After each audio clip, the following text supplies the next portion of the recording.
Listen and subscribe to the Table of Truth on iTunes, Spotify, Stitcher, and Google Podcasts. As others. Yeah, so I would say the disconnect between Black authors, and we'll stick. You can stick it in even more niche and Black sci-fi authors. It's funny because I know some of them more because some of them a lot more have been writing comics now, and we kind of dipping in that in, and then I would listen. I would like read the comic, and I'm like, oh shit, this person's super dope, and then I would go read their book, and I was like, oh, this person really is dope. And I think it's shameful that we don't include Black comic book writers as Black authors. Oh, okay. Wow. That's another one too. That's another good one. Yeah, no, that's a really good one. Because the priests of the world, you know, like all the dudes who run Milestone, like they're Black authors, they're Black artists. Yep, the way they should be in that conversation, and they really aren't. Yeah, I think so with Octavia Butler's stories, she was a literature writer. She wasn't a writer who wrote with, oh, this could be on the screen one day. And I think you have to, and I think the bigger thing is that those people who bought her stories don't really understand that. And then they also have not truly read her stories. They don't really know her world and understand how it could be adapted onto the screen. Because the thing that that is true is that here's the source material, and here is the adaptation. They reflect each other, but they are not the same thing. The key word there is adaptation. Exactly. It's an adaptation. So you can't expect it to be in lockstep with the source material, especially if it's coming from literature, because again, literature is about the syntax, it's about the diction, it's about the figurative language. It's not about the visual language or the visual medium at all. And most modern writers, postmodern writers, which Octavia Butler is one of them, despite being in that science fiction category, she is true science fiction or true fantasy fiction in that she takes it from a literary perspective rather than this belief from a book to screen kind of thing. Yeah, from a televisual or a literary visual way. You know, George R. R. Martin has said, you know, he writes with a kind of visual, almost television style because he loves TV and that medium, but also loves literature. So he finds a way to kind of balance them. But he's if she's postmodern, he's, you know, even more postmodern. Oh, he's further down the lane for sure. Yeah. So, well, I hear that, D'Angelo. But if there's no pictures, how am I supposed to know what's good? Well, you know, that's what the coloring book crowd is alive and well. Welcome everybody to Blerdlines. This is your man Cam. With me, as always, is the other Cam who just came back from the dead from COVID. So I'm back alive and well as can be. As well as the Nike Negro, the Ball Bandit, the Josh. And as always, with the knowledge. If you don't know who I am and you're listening to this by now, that's your problem. First time listeners, though. You know who I am. This is the Professor D, as surly as ever. You know who I am, boy. I don't like humans, but I play one on TV. And we wanted to do a end of the year wrap up. It's closing to the end of the year, but we wanted to tap in on some of the currentness that's been going on. It's been a lot of craziness, but some interesting things, and also we wanted to kind of introduce a new segment that we're gonna try to keep reoccurring going forward. But I think to start us off, we will talk about our man James Gunn out here just destroying Snyder Bros and DC fans' hopes and dreams. Hey, so before we even touch base on that, give me. I didn't catch up on the post you guys posted offline. So what's the deal with James Gunn right now? So to give a quick overview, James Gunn and the other dude, I already forgot his name, are now in charge of Peter Safran. Peter Safran are now in charge of the DCU, essentially, all of DC's movie properties and whatnot. And they got in, Black Adam, debuted, made a bunch of money, but didn't make enough bunch of money. So now to be fair, that was not a part of their regime. That was that was residue of the old guard. Yep. Yes. And so now they are here, cleaning house is the best way to put it. So the major hits are they essentially were like, all right, everything is cut, so no Wonder Woman 3. At first, everyone's like, Superman's back, Henry Cavill, but then they're like, nah, we're cutting you too. We're gonna go younger. And that story needs a little bit pulling out, unpacking because of everything that happened before that. But as you were, and then other hits is they basically shelved everything that was going to go on prior to them joining, and they're essentially just pretty much cleaning house. They're like, look, these last 10 years ain't it. So if we're about to move forward, it's about to do a whole clean slate. And I think what's ended up happening is now you have, since him and Peter Safran are taking the reins, they've kind of deaded a lot of the rumors, deaded a lot of the actor, pretty much everyone's done except for that. They're gonna honor Flash is still coming out. Last Aquaman's coming out amazingly. Yeah, those two are still in the can. Flash with the problematic crazy dude. Yep. Yes. Further proof that you could be a white man and do whatever the fuck you want, and still people will still throw money at you. No, what? That's crazy. Why would you say something like that? That never happens. And so, and that's just the rough stuff. I think the larger thing was, Man of Steel 2 had been greenlit. Henry Cavill was back. He made a big splash, being like, "Hey guys, I'm still happy to be Superman. I'm rocking with it. I'm here." Da da da da. All the bros are happy. Everyone's, I have a comic chat that like dudes are all Snyder bros. They're like, "Yo, this can be great." Blah blah blah blah. And then James Gunn was like,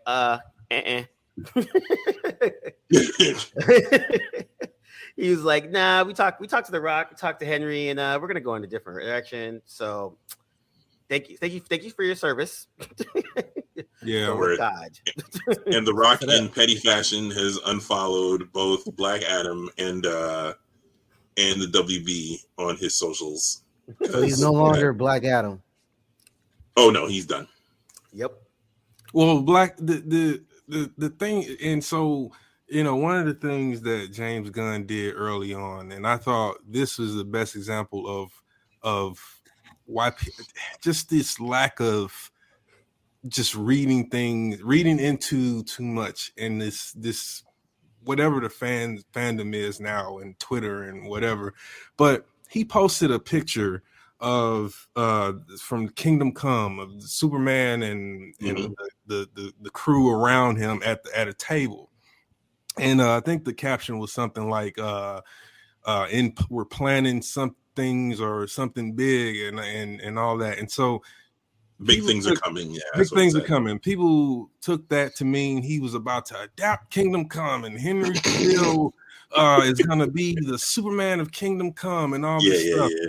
And I'm like, could it not be just the image represents someone planning something? Superman DC being the leader. He's saying that he's taking the lead. I don't know. Maybe I'm reading too much in it. I don't know. But every time he posts something like that, there was a lot of response and a lot of conjecture from those who still have this undying dream of restoring the Snyderverse. They won't stop. And so James Gunn is, to his credit, graciously telling them all, get out of the way. Either don't watch what we're going to produce, which is what you're supposed to do. Let me do my job. You're supposed to sit, wait, anticipate, or don't. And then when it comes out, you're supposed to either choose to buy a ticket, go see it, judge it on its own merit, and that's it. But the rest of that stuff is just getting a little ridiculous, and yeah, and also Gunn is actually good on social media, good in the respect that he actually understands how social media works in terms of responding and like that kind of stuff. And there was one that I thought that was the best where fanboy 11 living in his basement was like, yo, I heard that James Gunn doesn't like blah blah blah blah, and then someone under it was like, tags Dave James Gunn, let's ask him. And then James Gunn's is like, hey, no problem, false. And then the original poster is like, well, that's the rumor I heard. He was like, cool story, bro, but like, I just no, dude, what? And I think it's comedy because I think sometimes it's too much. Like, he doesn't need to do all that. Probably just had that time that day. But it is interesting that for when I've seen this happen with Christopher McQuarrie, who does the Mission Impossible. He's really good on social as well. Rian Johnson is also really good on social. And it's really funny because they came approach where like people like talk about their, their rumor, or whatever they heard or whatever. And then they're just like, oh, no, that's not it. This is actually what it is. And then people are like, no, that's not it. He's like, wait a minute. I'm the person that made it. Or I just told you what it is. And it's just it's comedy, dude. It's so comedy. The level that a lot of fanboys and fans have because of social, feeling that they have this entitlement when like the person that creates said thing is like, actually, no, man, this is what really would happen, which is actually kind of dope that they actually chime in at all. And then when they do, they're just like, nah, I don't believe you, man. That's where we live in now, bro. Like, it's scientists will science, tell you what science is, and then you get to believe or disbelieve, and that's not how science operates. Yeah, because you saw a YouTube video that says something else, and now you think it's scientific rebuttal. Yeah, bro, we got so many YouTube PhD and TikTok Googleologists out here. On TikTok, I'm like, bro. TikTok's on that same subject. So well, not that one, but the one before. Remember our friend Ray Fisher? Oh, Ray Fish out in the house. I'm saying, yeah. So Ray Fish. He made a comment about James Gunn, right? And I have right here. I missed, please do tell. He said the way James Gunn uses fake grace on Twitter is really funny. Him going to bat for Josh Whedon, pseudo apologizing for it, and then deleting it immediately before taking his new DC job is not. Refusing to apologize for toxic behavior seems to be a job requirement for WBDC. Now, James Gunn responded. He said, all in caps, all my tweets automatically delete every few months, Ray. It has nothing to do with my tweets to you. I don't know what you make of that, but it's just funny that we keep talking about it. And I think Fish is the sort of poster boy for the Snyder Bros now. And so of course he is, yeah. It's interesting that he was sort of like has been, I guess he was the most recent one because he tweeted this on the 19th. So that was what, yesterday? Mm-hmm. Yeah. Yeah. So it's and then to that point, I tend to believe someone like Gunn like that because he famously got fired for a 10-year-old tweet. So and on top of that, like we all know how tweets work. Like there's tons of bots that record all of it. Like everyone, like there's so many bots that record that save tweets the second that they're there, and then when they get taken down, you can always find it in archives, blah blah blah. Mm-hmm. But for someone like James Gunn, which makes perfect sense, he literally lost a huge bag off of a 10-year-old tweet. So I mean that makes sense on his end, where it's like, yeah, I got to put in some type of mechanism to figure that shit out. But that was stupid though. Like James Gunn losing the Marvel gig, and the way that it happened. Shout out to Movie Bob, who basically pieced together this entire thing like a month after it went down. It was like, I promise you, James Gunn will be back. I promise you, James Gunn will leave. He was like, yo, I'm telling you right now, this is exactly how it's going to go down. And exactly how it went down is exactly how he described it. And I mean, and I was there. He's gonna finish Guardians 3, and then he's gonna leave. He's gonna give Marvel the middle finger, and he's gonna take DC money, and DC's gonna let him run the show. He called this 3 years ago.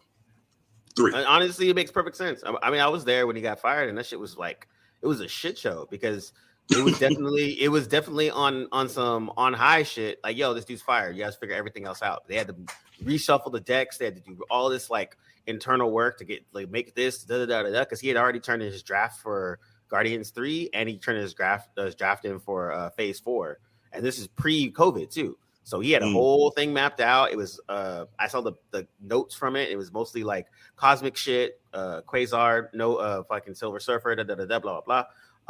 Adam Warlock, but yeah, that was a fuck up, and so it goes. But I think to bring that back around, I think for DC, especially in this realm, and if James Gunn is to believe in terms of getting back to story, narrative, and character driven type stuff, this is a good thing. Don't try to be Marvel. Do your own thing and figure out what the fuck you want, because Marvel has their own issues, as we will talk about later on too. But I think DC is a very interesting space because it's good that James Gunn kind of came out with that. Like, look, fuck the kids. We gonna do some shit that we need to do, and then we're gonna keep moving. Y'all like it or you're not. You can get on board, get out the way. I think the wisdom of that is someone like James Gunn is going to have a very unique POV as far as storytelling is concerned. Like, it's not gonna mirror Marvel. It's not gonna be anything close to what it was in the past. It's definitely gonna be its own thing. And he is the guy for that. So, I think they can only benefit from having him in the big chair, even if it's alongside Peter Safran, whose qualifications I'm unaware of.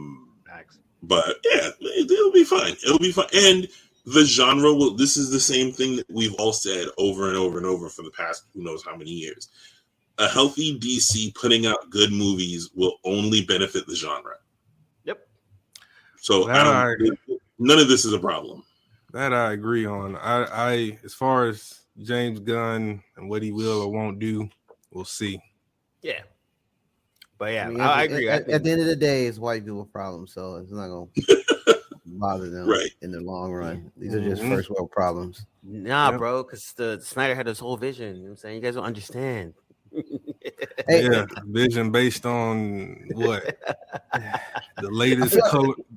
Hey, I feel like I just wasted my 2.5 hours, or no, just whatever the running time of Black Adam. I was like, why did I even watch? I mean, it was okay. It was all right. That was it. But, it was okay. It was exactly what I said. It wasn't. It didn't try to be something it wasn't. It stayed right in its lane and just did what it needed to do for. I feel like I wasted my time. Like, well, to be fair, most of the DC, you can say that about the whole experience with the DCEU. It's been a colossal waste of time. I mean, none of it has gone anywhere from jump. I mean, it was being guided by somebody who thinks that just because you string together 4 hours of visuals that you have a movie. So when that is the head of the creative, then everything is. And then when you look at the other things, I've said this before, I liked Wonder Woman for what it was, but it was not that great of a movie to where it was turning the tide. And same with Aquaman, same with Shazam, the same with all the others. The only ones that stood out the strongest were the ones that were separate from that. And I didn't like Joker, but at the same time, it distinguished itself. And the Batman and things like that. Everything else was just, what are we doing here? We're just they wasted money, and so did we spent going to see it. The only thing I really liked from the DCU was the Suicide Squad. What's the show with John Cena? Oh, Peacemaker. That's actually funny. Both of those were James Gunn. And and the new Batman was solid.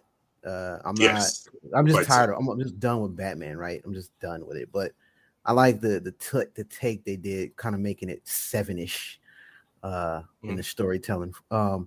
But like all the rest of them, I haven't watched. I think I might have watched Aquaman. I don't remember. I don't think I ever watched Aquaman. Yeah, you're not missing. Aquaman was a dumb story with really great visuals. Yeah, I haven't watched. I didn't watch the Snyder cut. I haven't watched a lot of DC. You're not missing much. We watched it for you. Yeah, I was gonna say we fell on that sword for you. You know. Yeah. So begrudgingly, we pay for your sins, so don't even worry about it. And I feel like that about some Marvel stuff. Like I feel like looking back, like I put it like this: I'm not gonna blame DC for their missteps. I'm gonna put partial blame on Marvel for having me having such a jaded opinion on overall arching, because not a lot of Marvel movies. When I go back and look at them, I was like, this movie sucks. If I go back and look at some Marvel movies, I was like, only a few of them stand out. But I was eating it up because it was the first time it blew up. We were in that zone. Yep. I'm burnt out. So like the residual effects of how I feel fell into the DC. I was like, man, I don't want to watch this. And then somebody convinced me to watch the Suicide Squad. And I was like, oh, this is actually pretty good. Yeah. So, and I think that's also like, that's a thing where it's like you now have 15 years, a little bit more than that now. 2025, bro. Yeah. Wow, well, we're talking about the era of the MCU. It's only been going on 15 because about 15. Yeah. So we have about 15 years, and with that, so I think in that respect, the people that rocked from the beginning of the 15 all the way now are in that camp of getting jaded or burnt out or whatever. And now you have a new camp of people, the younger ones, that are about to get indoctrinated into this whole situation, and they're going to be on that next wave. Because people forget. Like I remember this was this with the interview with George Lucas and Jon Stewart, and he made a point that he was like, Star Wars has different generation of fans. So you have the generation that started when these movies came out in the theater. You have the generation that came out when they got re-released. Then you got the generation that grew up on the prequels. Then the generation that was on Clone Wars and those stuff. And when he said that, that's when I was really like, holy shit, he's 100% correct. And each genre might not rock with each other, but they're still going to keep coming. Like there's a whole generation of Star Wars fans that started at Mando, which is crazy, but like that's a thing. Same thing with the Clone Wars and all that. So with MCU and this DC shit, you're right. Everyone that started at the beginning, Iron Man 1, and now I totally can understand the fatigue and kind of just like, yo, I'm over it. Then everyone that's gonna started at like Miss Marvel or freaking, WandaVision or something like that, or something to that effect, then that'll be a whole nother genre of people. And it's kind of interesting because I was at work at our holiday party, and one of the one of my coworkers, they're young, 25, 26, and they were like a Marvel kid. They read Marvel comics in high school, aka 4 years ago, and and they're like, oh, did you watch Miss Marvel? It was so awesome. In my head, I was like, I mean, it was good. I'm not, I actually enjoyed it. It was cool. I knew who it was for and what it was about. But hearing her take about it and how excited she was about this character and how she was talking about the girl and the whole thing, I wasn't cynical. I literally just listened and just asked questions. And it was interesting to see the light go off in her eyes about a property that all of us are kind of like, oh, it was aight. But for her, this shit was like a pinnacle thing, which will carry her over to the next. So again, that's that next generation where like we're the old man in the room now. When whatever X-Men movie finally comes out, if it ever does, those kids that watch X-Men at that time, all of a sudden that's gonna be their start of the thing. I'm gonna keep it real, man. Yeah, when they be like, "Oh, this is cool for this generation," that don't move me anymore, man. I'll be like, "Nah, I'm gonna be." Yeah, 100%. It sounds cynical, but I'll be like, man, nah, I'm cool. No easy props. Well, that also don't speak to whether or not the thing is good or if it's quality. Yep. Yeah, that's what I'm talking about. Quality. Yep. I don't care if it's showing representation. Yeah. It'd be like, oh, we're representing blah blah. I'm like, yeah, okay, that don't move me anymore. Yeah, and I think it shouldn't actually. And I think it's also that's a low bar. That's a very low bar to set. But I also think it is a consideration for like who this is intended for, and that aspect of it. Like as you say, like when people put out media, it's supposed to be for everybody, quote unquote, but it is usually intended for a specific audience, right? And I think then we can go from there where it's like, Like I didn't watch Moon Knight, and I didn't watch She-Hulk. I watched. You didn't watch Moon Knight because we told you not to. No, 100%. There you go. There you go. So when y'all took the brunt, I took that walk for y'all. I didn't know like what Moon Knight was about, and I was just like, all right, cool. Like they kept it moving. There you go. I didn't watch Moon Knight. I didn't watch. Moon Knight was not it, bro. Yeah. I've been very selective. Like I was refusing to watch She-Hulk. I was refusing. I watched 3 episodes of Miss Marvel, and I was just like, I can't do this. She-Hulk convinced me that the things that are forthcoming are not going to be what here's a byproduct generational thing want. Because can you imagine, after everything we've seen, can you imagine Blade in the MCU now? Whew. Blade, the Blade. Yikes. Yeah. You know, I look at this stuff and I'm like, you know, I get it. They're trying to open it up to a different audience, but part of the appeal to that should be showing the idiosyncrasies of some of these characters. Yeah. You know, Blade's world is one filled with violence and blood, and I'm not saying that that's not going to be the case. I'm just saying I can't imagine this Disney-fied, you don't see it, PCU world doing. We're not watching PG Blade, but going Gucci. Yeah, we're not watching Wesley, you know, gun through a whole club full of vampires. No. Yeah, exactly. Yeah, making it sort of iconography, making that iconography fit the world. You know, that Blade opening up with a scene where all these vampires are like literally clubbing and like about to kill, even though they got a sprinkler of blood, bathing in blood. They're gonna kill this guy and just like run a fang train on him. And then they see Blade and all things stop, and you hear the whispers. They're like, "Oh, that shit! That's the Daywalker. That's really him. That's him." Put it like this: Blade being on Disney is gonna be like going to a barbecue with no barbecue sauce. a vegan barbecue or something. Like, I mean, potentially, like how you gonna have a cookout, a barbecue cookout with no barbecue sauce? The one thing I will say is there's hope if they're doing a Deadpool movie and they're about to let Ryan Reynolds do what he wants to do. Bro, you can't do a Deadpool movie and Disney-fy that.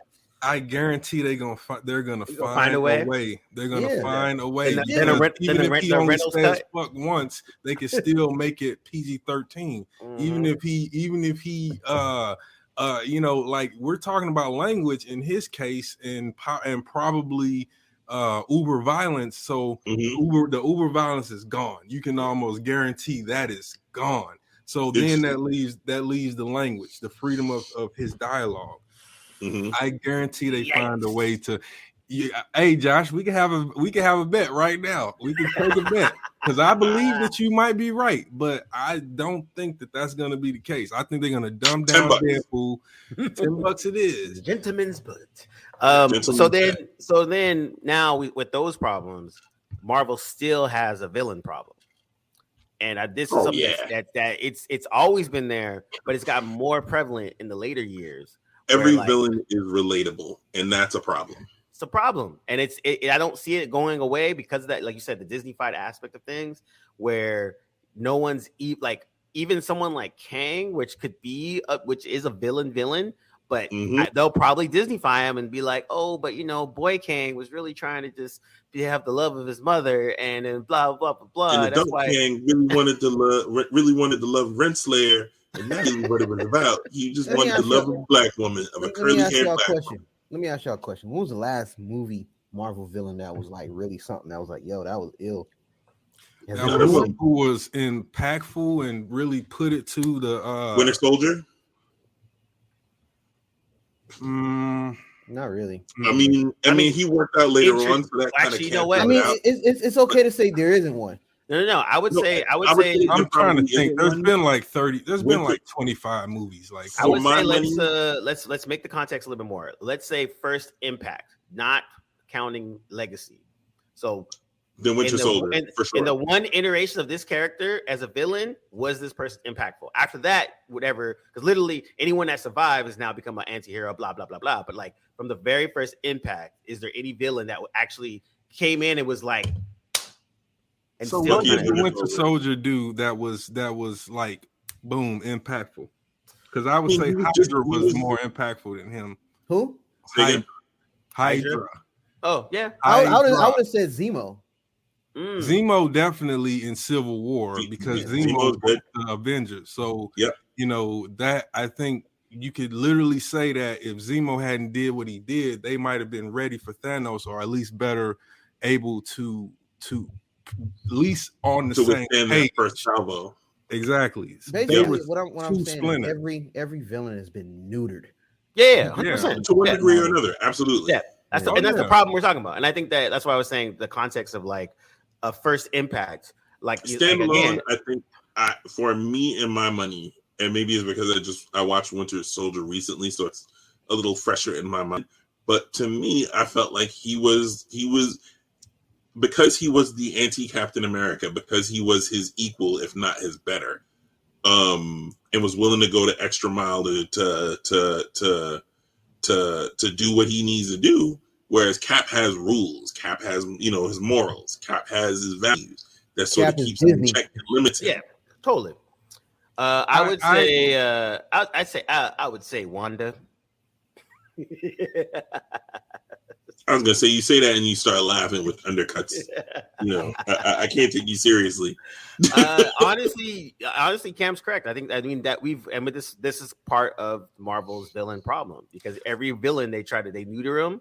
They try to give him some type of a relatable theme. Yeah, they make him relatable. They make him relatable and sympathetic.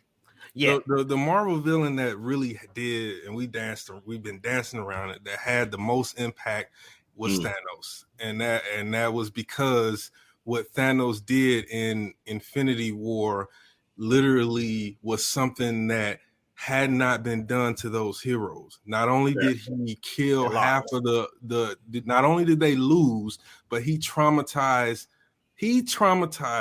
Tony, Thor, and Cap. Traumatized and Black Widow, right? And Black Widow. Like he traumatized the entire Avengers team. Now, of course, went bananas and started killing mobsters, and he wasn't even a part of the fight, but he still got caught with that wave. So Thanos only in Infinity War, because they undid everything in Endgame. So as far as Infinity War goes, even though that was a Disney-fied version of Thanos, his actions was still the most impactful. I'd agree with that. Were impactful, and they lived up to a certain amount of villainy. He hit a moral event horizon. He not just from eradicating entire populations, but also killing the daughter he claimed he loved, because he believed that was his higher calling. You don't have to relate to that, but you can understand that. Yeah. No, maybe not even understand it, but you can look at that and say, man, that's crazy. He believed that he so much. Dedicated. Yeah. That he killed his own. He was willing to sacrifice everything. Because remember, at the end of that film, Thanos had lost everything. He lost his army. Because the Avengers wiped them out. He lost his ships. All that. He didn't have nothing else. And that's why he said it cost him everything. The reason I say Zemo is because they never brought back T'Challa's dad from being murdered. The only thing that they rectified was making Black Panther more sympathetic to Zemo, where he didn't get killed. Right. The thing about Thanos, which makes it, like, you're right, D. But they brought everybody back. It would have been more impactful if they just left him off the face of the earth. And that's why I said in Infinity War, they just regained everything he did. Yeah, and Zemo in Civil War, those are the two villains that stand out in terms of it's not that they're relatable. That's the problem. It's that they're not villains. Either you're going to make it clear that they're just antagonists, or you're not doing the superhero thing, which is you expect to have a superhero versus a supervillain. Somebody that when the dust settles, the hero is a little less than, or maybe a little more. Like at the end of the The Dark Knight. The Joker had put them through a crucible. And he wasn't relatable at all. But some of his philosophies you could kind of latch on to, and his anarchistic ways definitely had there was a certain logic to what he was trying to pursue. Yeah, right. But he was still a villain, and I think that's the point. One of the problems I have with especially superhero movies nowadays is that the one thing that used to be cool when you had a villain that was relatable with real world issues, because the thing that I always was told is like what makes a villain special is when they believe their truth as righteousness, right? Yeah. But the thing is though, every movie's like that now. And we become a victim of like, oh, it's too relatable. Like not every, like you said, not every villain has to be relatable. They should have no rhyme or reason. One of the things that makes the Joker special, there needs to be a villain who's just bad for bad's sake. Yeah, just 100%. Be bad. But I just want to watch the world burn. I don't have a rhyme or reason. There wasn't nothing traumatic that happened to me. There wasn't, it's just, you know what? I did bad things. And I got a thrill out of it, and I want to keep doing it. I want to do more, and I want to do more and bigger bad things. And that's one version. That's one good type of villain to do. I think going back to what Cam was saying about, it being relatable and the righteousness and what they and them believing in it, and that sort of being now the grand scope of how every villain is approached, where you dig deep and you stick your heels in, is what they are committed to doing, the actions that they will take. For example, one could argue that Cersei Lannister is a relatable character. She's a woman a mother who will do whatever it takes for her family, for the people she loves. She's a lion of Avasol. But how many people will go so far to not only say the flaw in her is that she's so narcissistic that she would burn all that down to save herself, but she's telling herself that she's doing it for her family. Yeah. And what does she do? She blows up a church. That's a moral event horizon, killing her murdering her daughter-in-law, her daughter-in-law's father, her own uncle, and several other people. And the good thing about that, they never like Disney-fied, if we're gonna use a term. Her overall. She is a villain. Yes, she is a true villain. 100%. Although I hated her character so much because I wanted her to get her comeuppance, but at the end of the day, they never backed down to who she really was, a mother that was willing to sacrifice any and all to protect their family. They never watered down who or what she was. Right? Is that what George R. Martin has said before about these type characters? For Cersei, yes, she's a villain, but for every person's villain is someone else's hero. Yeah. And that's not necessarily about relatability as much as is acknowledging the complexities of the human condition. Yeah. Right. And I think that's a subtle difference. That there is something, that there's always going to be something to the reasoning behind the villainy. Exactly. If you can nail that, then it doesn't matter if they're relatable. It's about what actions are they willing to, how far are they willing to go to show that they mean business. Yeah. And I think that is character development at its core. Yeah. And look at Anakin in part 3. When Palps tell him, do what must be done, Lord Vader, do not hesitate, show no mercy. That was a stamp on him telling you, this is it. This is how you cross that line. You got to show me that you committed to these teachings. Anything less, I don't believe you. Yeah. And I think, and at the end of the day, that is the main crux that what Marvel and I would say DC is missing when it comes back to their villains. Yeah. And so that's the villain problem we're talking about. Like these villains don't believe in the cause. Even if they do believe in the cause, they'll do some like some BS stuff like Killmonger or something like that. But they because they lack that aspect of it. They're really, like you said, there's more antagonists, not villains. And no villains for being villains' sake. Because even like Thanos is a great example where in the comics he's a true villain. Yeah, his motivations are irredeemable. He is irredeemable. There's nothing redeemable about it, bro. nothing redeemable. But and you're like you said, that like Cam says, the neutering of a lot of these villains when it comes to MCU and carrying over to the DCU. That's the underlying theme, a problem I think they have, and I think it'll be interesting to see. Which I want to go more. I want to be optimistic like Josh. I'm leaning towards D because I'm starting to join his his Masters of Evils club these days. But I agree. I think because of this Disney-fied antagonist, we'll say, we don't even call them villains, because you're right. Like even like Zemo is a great example where he at the end, even though he quote unquote loses, he still did exactly what he wanted to do. He wanted to shake these quote unquote heroes' faith and their hope in each other and all that kind of crap, and that's what he did.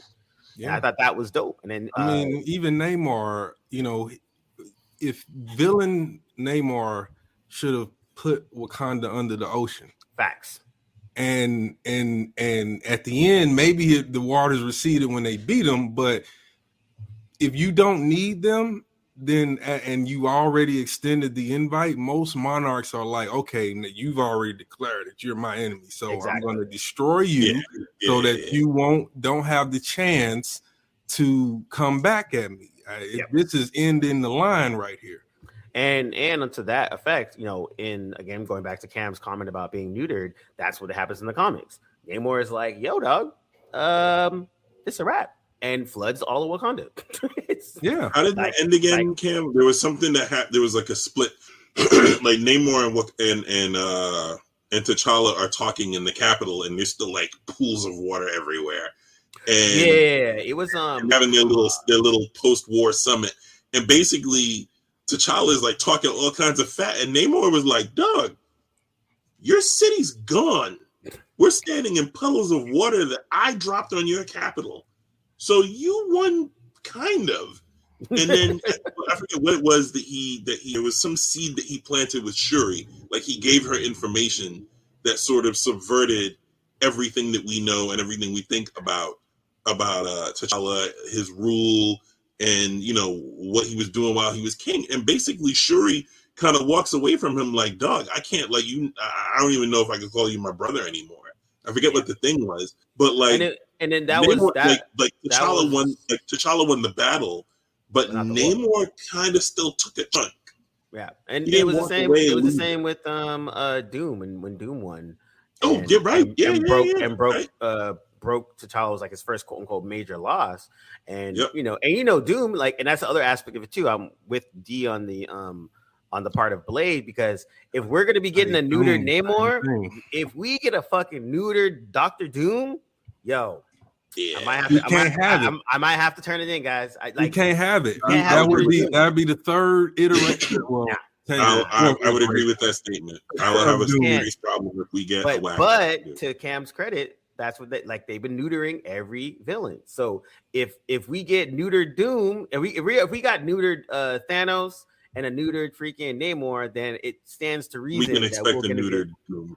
Exactly. Let's see what they do with Kang. Let's see what they do with Kang, because the trailer suggests that he's just one of them dudes. He's him. Yeah, but he's supposed to be like. I mean, the Kang is the guy who meets somebody. I forget which Avenger it was in a different timeline. He was like, right, Ant-Man. Right, didn't I kill you already? Are you an Avenger? Because that was the line they had, they used that line of dialogue in the trailer. I'm glad they used that. But also they set him up to be that dude when what is it in Loki? When that version of Kang said, "Hey man, I'm the best version and I'm nice, even though I've done all this evilness." Right. Yeah. He was like, if I go, you're going to release the Kraken, because there's versions of me out there that are cutthroat. Yeah. Right. So they were setting it up as this Kang going to be like the man per se. But we'll see. Like I said, Disney has a track record. Yeah. Making and honestly, Hitler into like a amicable character. Yeah. And I'm actually curious. I'm actually curious what they're going to do with Higher Evolutionary as well, because that's another character that's not as well known, but could have some interesting things done to him in the right hands. So we'll see. Like again, I think we're all in this where before it was a very deliberate things that they were going on, and now we're in a wait and see type situation. You know what? I have to go back. There's another villain that we missed, and that's Ego. Because Ego killed Quillo's mother. Yeah. and he was willing to kill the entire universe. Now, again, he was stopped, but that's what the hero is supposed to do. He killed a bunch of people now.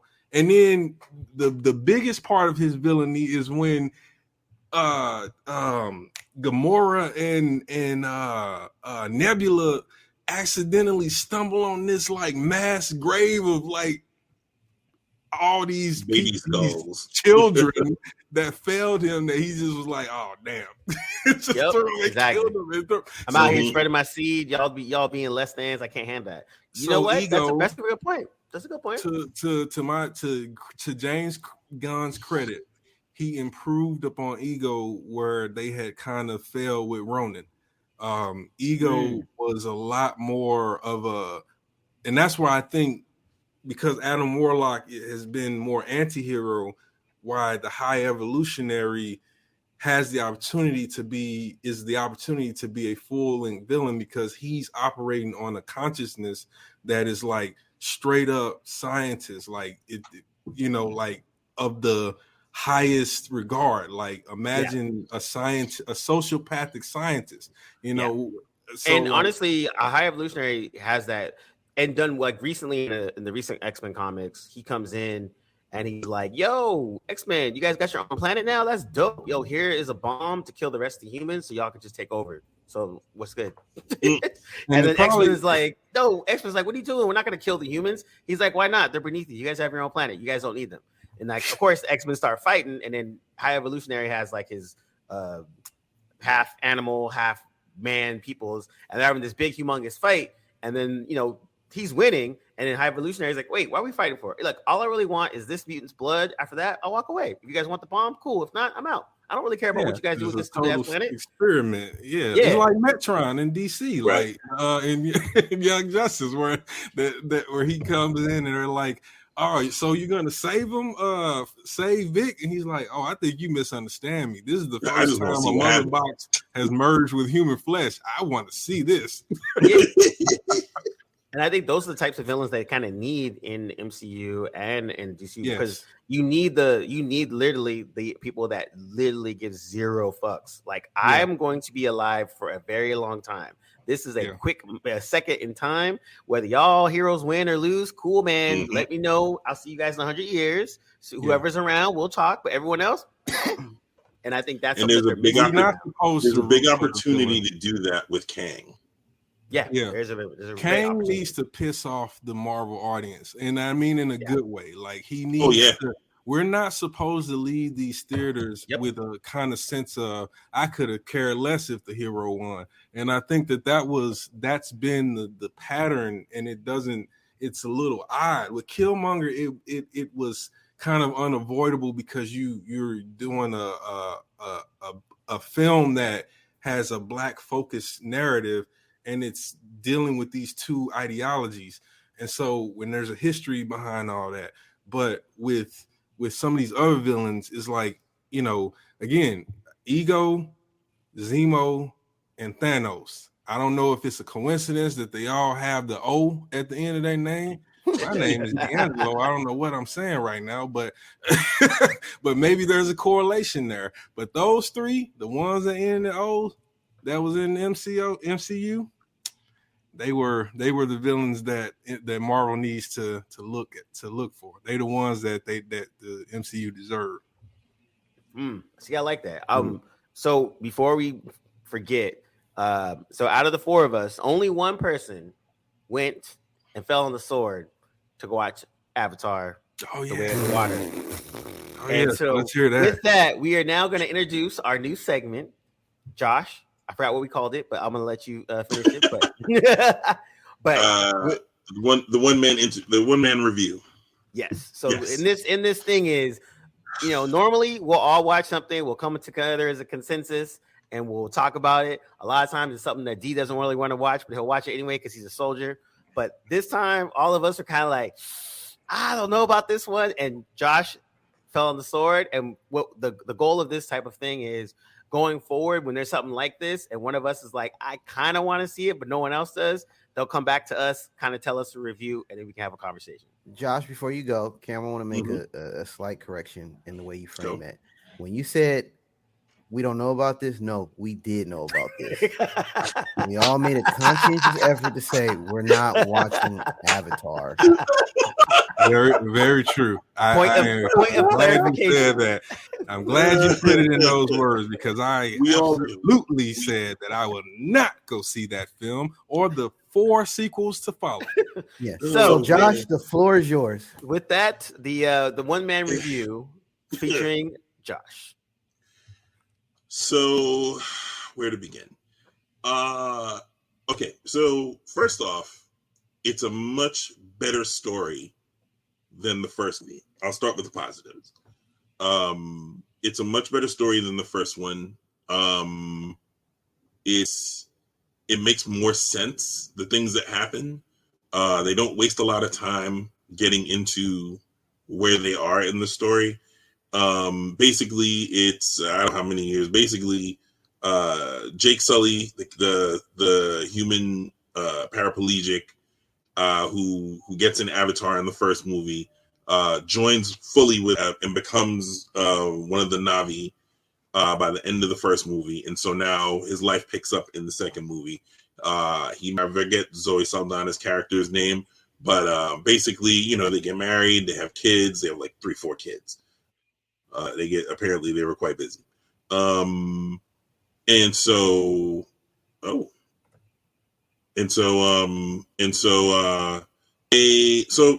basically humans come back to Na'vi and whatever the planet's name is. They come back and Pandora, thank you. They come back to Pandora and basically pick up where they left off, but this time with an actual reason. Supposedly, it's not widely known on the planet, but Earth is about to become unlivable, and so their only resource is to colonize Pandora, because white people. Colonizers. So yeah, and but combat ensues. It's, like I said, it's a tighter story, though not well told. The downsides now, that movie did not need to be 3,000 hours long. Like, it's 3 hours, 12 minutes. It was just absolutely unnecessary. I think it's just it is a product of James Cameron's bloated ego that movie is 2 hours and some change long. Another positive before I get into that. So the story is that James Cameron took less money for Deep Blue Sea and for Titanic if they let him keep all the water footage, over and underwater footage that was shot. He makes absolutely amazing use of that footage in this film. He knew he was going to do this film. He knew he was going to use that footage for this film. And holy cow. Deep Blue Sea. Wait, what is Wasn't it? What? Wasn't there a movie that did? Abyss. Deep Blue Abyss. Or Deep Blue Sea? Abyss. Thank you. Sorry, Abyss. Yeah. Which I like. So he's been. I'm sorry. I didn't mean to. No. I didn't know. I wasn't trying to. I just didn't know if he had anything to do with the Deep Blue Sea movie. No. Yeah, There's Abyss in Titanic. But I meant Abyss. Yeah. So yeah, he kept the underwater footage from that and from Titanic, and he puts it to amazing use here. Gotta tell you, it's pretty eye popping. I saw it in IMAX 3D, which is, you're wasting your time if you don't. If you're going to waste your time to see this movie, then go see it in IMAX 3D or don't bother. It is eye popping. But again, so back to the negatives. there's this thing where it's shot in high frame rate in some scenes and shot in IMAX in some scenes and shot in standard format in some scenes. Maybe it's because I have a trained eye as a technician. My job is to be able to suss all that out. My eyesight is trash these days, and I can still tell you where each scene sort of back and forth between high frame rate, HDR rather, high frame rate, 3D, and then standard format, and then IMAX. Like it just keeps doing this thing where like you keep jumping in and out of it. And so doesn't the aspect ratio change a bit every time? Usually when they're going in and out. The aspect ratios stay. It all stays in IMAX. I forget what the numerics are. Don't make me quote it, but it stays in within the same aspect ratio. It's all still IMAX because the whole film is formatted for IMAX. So it doesn't so you don't get like pillar bars or letterboxes or anything like that because they've already it doesn't shift in that way. But so it's just do the white people save the day? If Jake Sully saved the day. I was gonna say Jake Sully saved. Well, Jake Sully's kids saved the day. Oh, half white man. Half white, half Pandoran, or whatever. The Navi, they. Oh, Jesus. I'm staring at Dr. Umar right now. So, probably the most egregious thing, though, was the levels of appropriation, of cultural appropriation, that take place in this film. That is just. It's unforgivable how hard this dude go. Like Dee and I were talking about this the other day. You know, the first Avatar was already its own level of egregious in just using indigenous imagery, indigenous dress in some cases. The jewelry or some of the chants that they were making or some of the noises they were making. A lot of these things. John Smith and Pocahontas in Pandora. Yeah, pretty much. It was basically Fern Gully in 3D. Yeah, and so it was pretty blatant and pretty egregious in the first one. Nobody decided to tell James Cameron that wasn't kosher, and he like quadrupled down on it. It's all, and I think it also perhaps is just me knowing more now about those cultures than I did back then when Avatar came out. I've read a lot. I've spoken to people.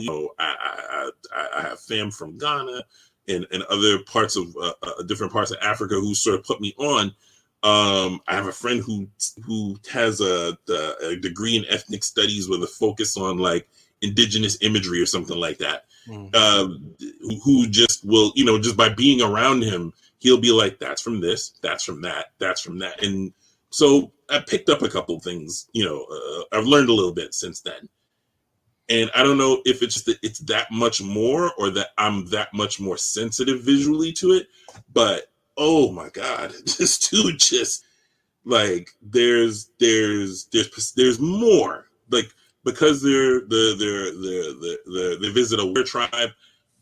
There's lots of Pacific Islands isms that now have worked its way into the thing.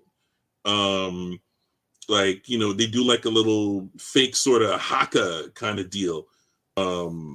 Which for people who aren't familiar, horrible. They don't do it fully, but they do a lot of the gestures and a lot of the facial expressions. Even the appearance of it is bad because it's always disingenuous, especially with it's completely disingenuous. It's not honoring anything. It's not homaging anything. Oh, it's totally. And it just white people be white people. It made me wriggle in my seat a little bit. You know what I mean? The end of that movie, we were walking out, and me and the people that I went to see it with were joking that was Titanic 2.0. We got on the line for the bathroom, and the dude's coming out of the bathroom made the exact same joke. So there's a lot of he's got a thing for sinking ships, and they take probably the last 45 minutes for this one giant action sequence, which was actually pretty good. But it happens on water, and there's a ship, and it sinks mostly the way that Titanic sank in the movie. And that's his last. That was literally his last film, wasn't it? Titanic was his last film. Titanic? No, I mean, Avatar. Avatar was his last film. Yeah, the Avatar was the last film he directed. Yeah, he's so pretentious now in that. It took Avatar like 5-6 years for him to make. Everybody knew about it. It was a secret. This is gonna be this whole thing now. James Cameron is what Zack Snyder thought he wanted to be, but didn't have the same pull to get there. Because honestly, James Cameron, if you look at his roster of films, they are a lot good. They are very nice to look at, but they are again a bunch of very highly technically achieved scenes and visuals strung together on a very thin narrative or story or script. T2 is probably the most intelligent film he's written. Even that, toward the end, objectively, the third act a little bit falls apart. Oh, the third act's weak as hell. But after overall, the Dyson, the Miles Bennett Dyson, and all that stuff, and then he never has anything to say about nothing. And so that ends up being you overlook that because, and I've said this before, the time travel in Terminator is and I hate time travel as a plot device, no matter who's using it and how they're using it. But in Terminator, it's the worst ever. It's the grandfather paradox of silliness, and they built the whole fucking franchise on it. Yeah, I mean, it's funny because I like The Abyss. I went back and watched it recently. Still like it, but it has all the points that D just said. Like visually, there's some awesome stuff because it did achieve certain things at that time when it came out. But in terms of like the script wise or narrative wise, it's kind of like it's a pretty picture, but he's a really bad. James Cameron is a really bad George Lucas. And you want to talk about villains? James Cameron and George Lucas sort of operate in the same way, in that they will push technology well beyond its limits to achieve the visual effects that they want to achieve. The difference being, George Lucas actually writes a passable story.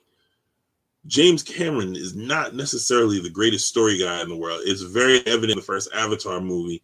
It's less evident in this one. To be fair, like I said, this is a much more coherent film, but he doesn't have a story editor to tell him, like, you could have lopped out like 45 minutes of that movie. He's got a writing partner with both of those films. The thing is, nobody or no story editor is going to tell James Cameron not to put something or that's absolutely not. And therein lies the problem. You're not going to give him director.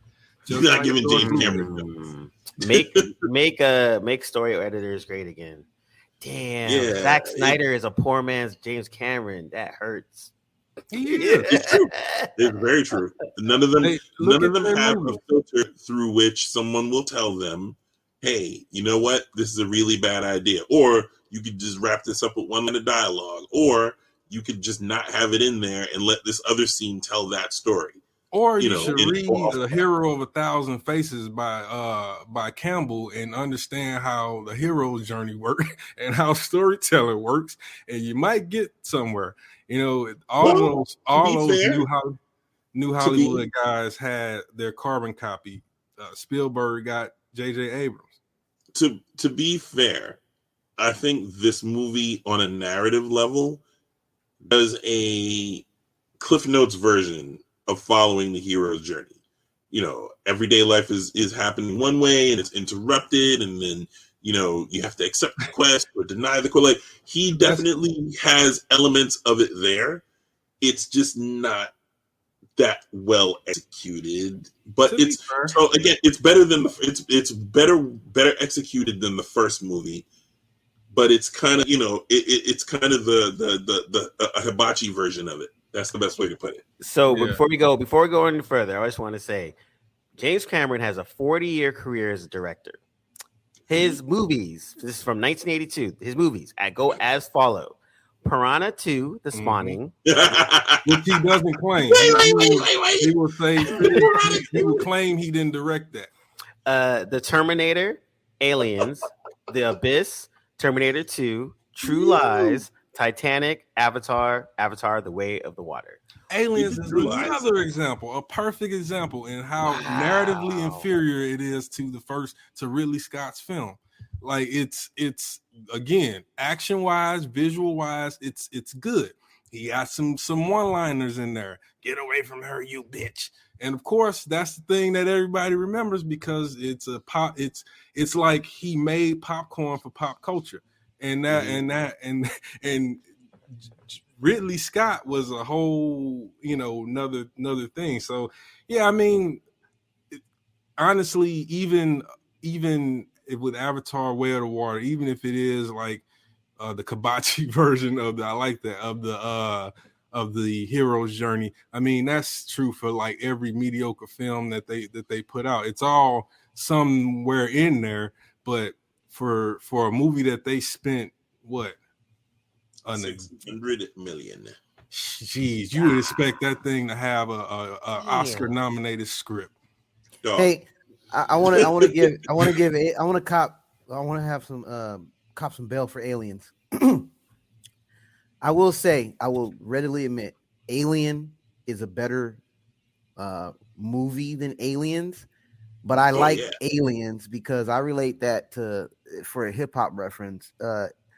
Nas's Illmatic to It Was Written. I've always said It Was Written to me is doper than Illmatic, but I understand why the heads say Illmatic is the better album.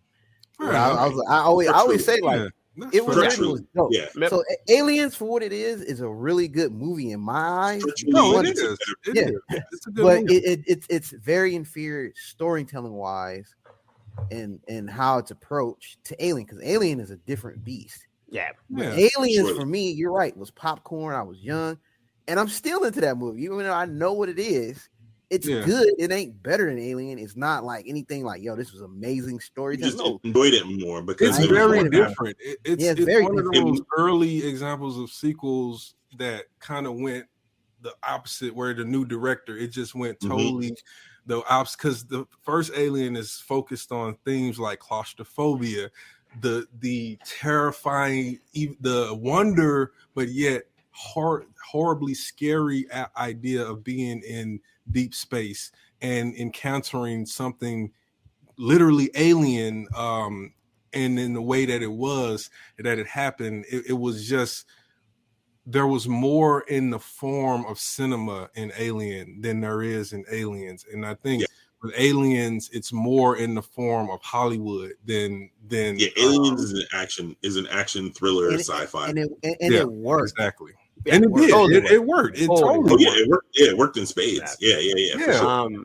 And I would say to add in, he also wrote Rambo 2 and Strange Days, which was Catherine Bigelow's film. Yep. Her first film. And at the time, I believe they were married. They were married at the time. Yeah. He co-wrote Rambo 2 with Stallone. And to be fair, Catherine Bigelow is actually a better filmmaker than him. Agreed. Because Hurt Locker was a good film. Yeah. But yeah, James Cameron, this movie I felt like was a little bit of his ego run amok. It wasn't necessary. Nobody asked for it. I mean, the kids were probably the star of the movie. Like Jake Sully's character, the decisions he was making, stuff he was doing.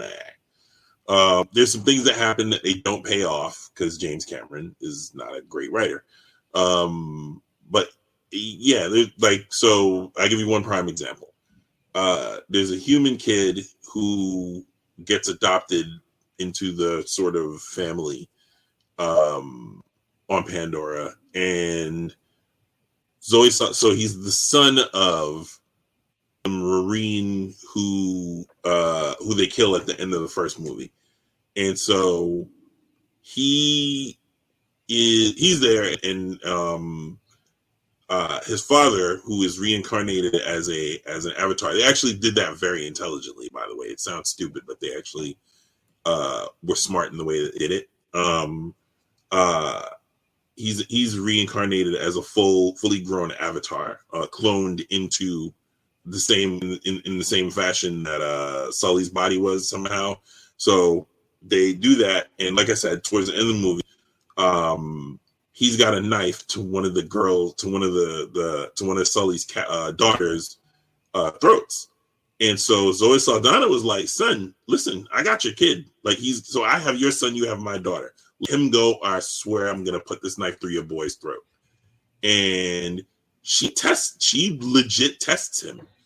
Like she's legit ready to kill that kid because some other things happen in the film. Like one of their other kids dies, and so she just goes on a tear.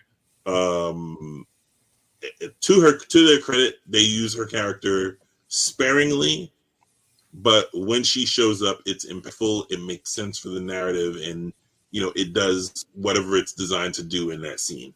But yeah, it's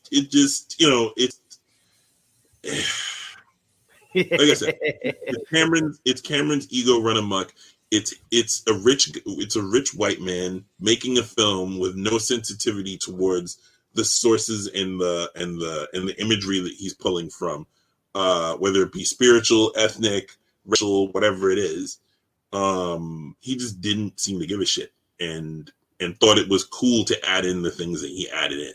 And the actors clearly went along with it in ignorance or just, I'm getting this money. I know what it is I'm doing. I'm just going to get this money. Facts. But probably a little bit of both. Yep. But, I out of curiosity, I read the plot summary from beginning to end. And I got to say, it must be a visual thing because that story sounded confusing as hell and like it just didn't make any sense. So it's got to be like the visuals that really carry it. Because I was like thinking, this sounds weird and stupid and like it's been done before like a million times. It's definitely been done. There's nothing original about that movie. I'll tell you that outright. There's nothing. Like I said, it is a lot of the James Cameron isms that have shown up in other films. That was the other thing that we were talking about in the theater, that it seems like James Cameron just threw all the bags of all of his different bags of tricks into this one film. I personally I think I talked to D'Angelo about this before. When I went to go see the first one, I guess I just put it out of my mind or forgot or what have you. Not out of insensitivity so much as just it was that long ago. I went with my ex to go see the first one, and she's very social justice minded, very social justice conscious.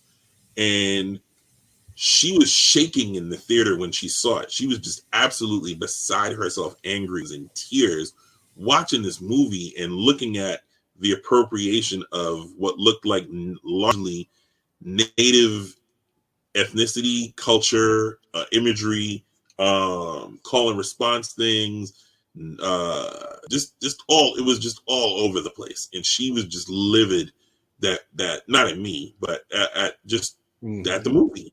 And again, this is like how God knows how many years ago at this point this movie the first one came out. But as I was sitting there in the theater, I'm watching this, and again, I've read a few things, learned a few things, talked to a few people, and just sort of gathered more knowledge over time about different cultures and just exposed to it in some people, in some instances, meeting people and what have you. And I was just like, God damn, this dude is just blatantly that's the thing that probably jumped out at me the most. It's just blatant appropriation it's also blatant racism because on an institutional level, because you have a situation where this is an imagined fantasy future in which humanity is colonizing another planet, and even in the people who represent humanity are all white still. And we're talking about this is supposed to be the 24th, 5th, whatever century. And you're telling me that no other ethnic group advanced beyond being under the boot heels of white people? That's a James Cameron thing right there. That first movie, one Hispanic person. Yeah, And even she's Star Wars. also a grunt. She was also a soldier, and Right. she made I was totally being sarcastic. no decisions at all. Yep. Even Star Wars figured that out in the year of our Lord 2022. So we'll wrap this. I'll let everybody give their final words on whatever topic you want. It's the end of the year. Pick whatever you want. Enjoy it. I'll even go first since usually I go last. So this weekend I was gonna watch something that I was probably supposed to watch, but instead I was on Netflix. I saw The Recruit with Noah Centineo, I think his name is. He's one of the like YA rom-com dudes that's been in a couple of Netflix things. Well, he was in Black Adam. He played the Atom Smasher, right? Yep. He's supposed to be Hercules, I believe, and then he dropped out of that or something like that. But anyways, so it was 8 episodes, Netflix. I was like, let's see what happens. And it had a very Jack Ryan feel, but I think almost like Jack Ryan, like more like year one. Like he's fresh faced out of whatever college he was. He's a lawyer at the CIA, gets wrapped up in a bunch of stuff. He's not a fighter. He's a smart dude, but he's not anything close to being a James Bond archetype or any of that kind of stuff. And he's kind of bumbling his way through things. The one thing I liked about it was he's a charming dude, and I think that's part of the character of being charming. But with that, he's still an idiot. So he does dumbass shit around people that are seasoned killers, trainers, spies, blah, blah, blah, blah. So he's learning as you're learning. In the 8 episodes, I thought they actually did a pretty good job of balancing it because even, him being a first-year lawyer in these crazy situations is a part where he actually shoots himself and he straight up goes into straight shock and trauma because he's never killed anyone before. And this is in the middle of a battle where he's like, I don't know what I just did. I just killed somebody. He's like, and the person that he's with, who's, whatever, smack him in the face, like, yo, close your eyes, breathe a little bit. It'll be over. She's like, no. I don't want this to be a normal thing. I can fucking kill someone. This is fucking horrible. And I appreciated that take of something where it's a little bit different. We weren't with the Jack Ryan, like, I've never done this before, but I'm prepared for it. Or a James Bond, I do this thing all the time. So it was a nice, refreshing take on a pretty stereotypical genre, that kind of spy thriller that was actually pretty entertaining. Interesting narrative, interesting casting as well, good mix of people, and not a waste of time. And I think at these days with the streaming wars slowly coming to a point where people are starting to, they're canceling shows, they're figuring it out. I was actually impressed that it was fun. And then the other quick one was I watched Wednesday, and that shit was fucking entertaining as hell. I really fully enjoyed it. I recommend it. Great casting. And if you don't even care about anything Adams, anything, they just did a really good job of just making a fun show. And I think we need more of those types of shows where it's not trying to be anything it's not. It's very in the pocket and it's entertaining. And that was it. Tim Burton directed the first 4 episodes, and that shit looked fucking amazing. Because when everyone else took the reins, you definitely felt that, and it just reminded you that Tim Burton really is that dope. But yeah, those are 2 Netflix shows that I definitely recommend. Like, they were entertaining, and it's not a waste of time. We'll go to Cam to find a word. I'm gonna take a left turn. This is food related. Never allow your relatives to go rogue on dishes. Second, I'm just craving catfish, spaghetti, and hush puppies. That is my final word for the last end of the year. That's it. Wow. And D. Oh man, I got lots of things to say. Well, I'm always talking about reading, and so right now I'm reading The Name of the Wind by Patrick Rothfuss. It is the first book in the series called The King Killer Chronicles, which I think somebody's got the rights, and I believe there will be a TV series at some point or a movie. I don't know, but it's a really good book, really thick, 720 pages. So if you're not one to commit to that, you ain't got nothing for you. But the other thing I would say is talk about the gaming, because Cam and I have been we've been treading the 9 realms of God of War Ragnarok, and it's been quite interesting. I would say that is it is an amazing game. Like I don't know if it was so much better than the first one or if it was just that I'm so into Norse mythology and as I am into Greek mythology and the God of War games. I love the twist that they put on those legends and those myths. But it's definitely a challenge. I recommend if you have not played that game, definitely get into it. Nice. And Josh? I'd like to point out that in the year of our Lord 2022, about to be 2023, we have 2 more years before all the Fox actors that played X-Men characters will expire, and that is what our High Holy Lord and Savior Kevin Feige is waiting for before he does an X-Men film. We're almost there. Speak for yourself. He's not. I pray to myself for myself. Oh, that was pure sarcasm. Feige is my Lucas now. I know. So I would say, as a general, I wanted to thank everybody that listens. We always get like random text messages or Facebook message or on different types of episodes and different stuff throughout the year. Sometimes good, sometimes bad, mostly good.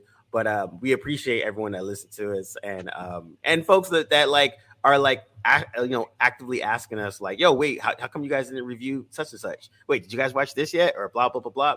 So I appreciate all those like things. I know when we dropped the Andor one, I know a couple folks was on me about that, and where I was like, "Yo, man, we're gonna freaking review it. Just give us some time. We all gotta watch it." Like, we have jobs, we have lives, we have children. My God, give us a second. Hey, let me shout out. There's a couple people when I post, I didn't even realize we're listening, so I want to give a shout out to them because, like, yes. I be getting random comments about things about our pod that I didn't think these type of individuals were into. So shout out to the listeners, the longtime listeners, new listeners, and the people that just found out that I'm actually into things like this because they're so shocked that I'm like, oh, you're a nerd and geek like me. I'm like, yeah. I can choke you out in jiu-jitsu. I can skateboard. I can dance. And I'm also into stuff like this. So huge shout out to those listeners who just finding out about the Table of Truth and anticipating things that when we do post, they're like, have you talked about this? We appreciate you. Yeah, right exactly. Right it's something that's really cool. And I like I said, everyone that listens, I definitely appreciate it because like you said, we get those random nudges every once in a while. Be like, man, I just listened to X podcast from X amount of time ago, and you guys are stupid. That's today from a homie who was like, yo, you said blah blah blah blah blah about this topic. I was like, wait, when? Where are we talking? Oh wait, you mean you listen to the pod? Oh, my phone. Good looking out. Also, the listeners know better not to challenge me. Wow. Also shout out to the fellas in one of my comic groups. They're Snyder Bros, because every time they talk about Snyder, I always drop the Mayo Edition podcast consistently, so I don't have to reiterate myself every single time they get on their high horse about Snyder. I just drop it in. That or the Captain Marvel one I dropped. Those are two I share pretty frequently these days. Oh, the Mayo podcast. You mean the Captain Marvel podcast where you talking about how much you love it? Yes, Josh, that's exactly what I'm talking about. How much you look forward to the Marvels? People call? Oh, okay, the Marvels. I couldn't remember. I was like, man, so many Marvel movies coming. But yeah, I'm waiting for my girl. I'm waiting for the one true Captain Marvel, Monica Rambeau. Let's go, Monica Rambeau. Let's get it going. But yeah, so we'll be back after the new year. Thanks for listening. I truly appreciate it. And yeah. Peace.